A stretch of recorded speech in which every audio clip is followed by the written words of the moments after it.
Trois fois. La première fois, c'était au Festival des Automnales, si je me souviens bien, Michel. Et puis, il est venu aussi pour le roman noir à Frontignan, puisqu'il écrit des romans noirs aussi. Alors, Michel Quin est né... Bon, bienvenue, Michel Quin, ce soir, à 7. Alors, Michel Quin va se retirer probablement dans le Vaucluse. Ouf, oui, pas encore. C'est pas fait. Hein. Voilà, c'est pas fait. Ça fait partie des intentions. Oui, parce qu'il fréquente un festival à Sablé qui l'aime énormément, et donc il a tous ses amis, ses copains dans le Vaucluse. Et voilà, je lui avais dit, tu viens pas à 7, il m'a dit non, non, pas à 7. Voilà. Alors Michel Quin est né à Le Forest, dans le Pas-de-Calais. Il fait froid là-bas. C'est un bled minier, enfin, qui autrefois était minier, puis qui n'est plus rien du tout. Ouais. Hein, comme tous le bassin minier du Nord-Pas-de-Calais, comme tout le bassin sidérurgique du Nord-Pas-de-Calais, comme tout le bassin textile du Nord-Pas-de-Calais. Bon, mais ça revit d'une autre façon. D'accord. Tant mieux, hein? Oui. Alors, il se destine à des études littéraires, il obtient une licence de lettres classiques et une maîtrise d'études théâtrales, ça va faire plaisir à Maïpé, ça. Pour devenir professeur de lettres classiques. Il commence sa carrière d'auteur en écrivant des pièces de théâtre pour Théâtre Ouvert, puis pour France Culture, qui diffuse également ses feuilletons radiophoniques. À la fin des années 80, 1980, il se tourne vers le roman noir. Il obtient le Grand Prix de littérature policière en 1969 pour Billard à l'étage. 89, pas 69. Ah bon? 89. Bon. Ta plume fourchée. D'accord. Pour Billard à l'étage. Son roman le plus connu du grand public, Effroyable Jardin, qui s'est vendu à plus d'1 million d'exemplaires. Bravo, là. En septembre 2000, aux éditions Joël Losfield, a été adapté au cinéma par Jean Becker en 2003 et de nombreuses fois porté au théâtre. Alors, ces distinctions, j'en ai relevé que quelques-unes parce que il est chevalier de la Légion d'honneur ou officier de la Légion d'honneur, je ne sais pas. Chevalier. En 1986, il reçoit le prix des nouveaux talents. En 90, Grand Prix de littérature policière. En 2001, prix Ciné-Roman et Grand Prix SGDL de la Nouvelle.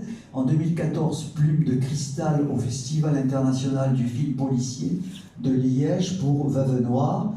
Michel Quin est auteur de plus de 50 ouvrages. C'est fantastique. Oui, mais je suis vieux, c'est pour ça. J'ai eu le temps. Mesdames et messieurs, merci d'accueillir Michel Quin. C'est moi qui vous remercie, Mathilde. Alors, en quelques mots, je voudrais revenir sur Effroyable Jardin. Tu as écrit ça en 2000, ouais. Je pense. Oui, ça a été publié à la rentrée littéraire 2000, donc en août-septembre 2000. Ouais. C'est une histoire qui débute lors du procès de Maurice Papon en 1998. Et sans mémoire se demande le narrateur qui, après le rappel des honteuses lois de Vichy, se souvient de son enfance dans le nord des années 1950, marqué par la honte, voire la haine qu'il éprouvait envers son père instituteur qui imposait à sa famille une étrange vocation de pitoyable clown amateur. Son mépris s'étendait également au cousin de son père, Gaston, et à la femme de celui-ci, Nicole. Et puis pour Billard à l'étage, en 1989, si tu me rectifies si je dis des bêtises. Non, là t'as bon. Là. C'est bon. Michel nous amène dans un huis clos en Corse du Sud. Non, alors là, je te dis. Oui. C'est ça se passe, je le dis pas dans le bouquin, mais ça se passe à Saint-Mandrier. C'est-à-dire sur la rade de Toulon. D'accord. Voilà. Et les filles sont belles, l'étain allé, mais tout va se dérouler à l'étage du bar de la Marine, voilà. Dans la salle du billard. On va jouer au billard à 3 boules, au chat et à la souris aussi. On va parler, on va se confier, se confesser. J'en dis pas plus. Je ne sais pas si vous avez lu ces 2 livres qui sont très importants, notamment Effroyable. Voilà.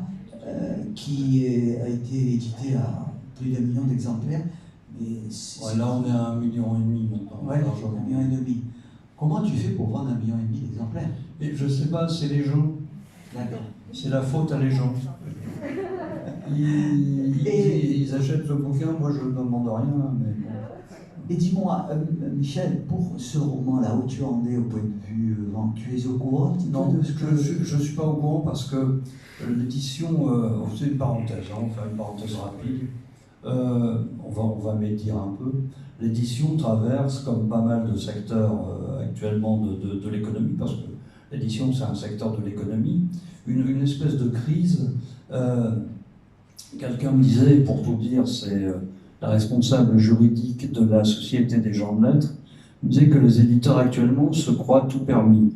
Bon, c'est un mystère pour personne que Bolloré veut racheter Hachette après avoir racheté Editis, ce qui ferait qu'il serait propriétaire de toute l'édition française, hormis des toutes petites maisons d'édition. Bon, ça c'est quelque chose qui agite l'édition française, et dans les maisons d'édition parisiennes, mais pas que, il y a une espèce de valse des chaises musicales qui se produit. Par exemple, mon éditeur de chez Phébus, Louis Chevalier, qui est un être adorable, une espèce de doux rêveur de 35 ans, qui a quand même fait HEC, bon, qui tient la rubrique poétique dans le magazine, enfin l'hebdomadaire Le 1, et qui est très cultivé, très compétent en littérature, s'est fait licencier et remplacé par une transfuge d'une autre maison d'édition.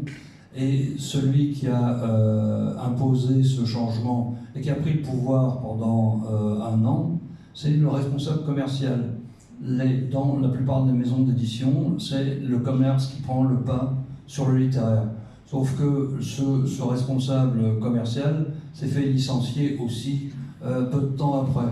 Je ne sais pas qui l'a remplacé, parce que là j'ai perdu le fil. Et c'est pareil un peu partout. Mon éditrice jeunesse chez Osso